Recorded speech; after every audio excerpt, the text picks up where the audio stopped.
আগামীকালকে শনিবারে আমাদের ঈদুল আজহা আছে। করণদিঘি বাসীকে পঞ্চায়েত সমিতির পক্ষ থেকে হার্দিক অভিনন্দন ও প্রীতি জানাচ্ছি যে ঈদুল আজহাটা ভালো কাটুক। সবাই এক অন্যকে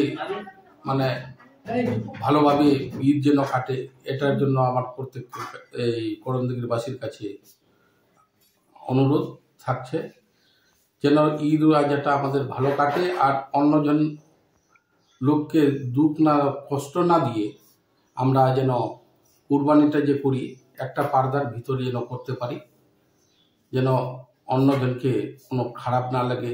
আমাদের ধর্মীয় আমাদের মুখ্যমন্ত্রী মাননীয় মুখ্যমন্ত্রী শ্রীমতী মমতা ব্যানার্জি বলেছেন যে ধর্ম যার যার, উৎসব সবার।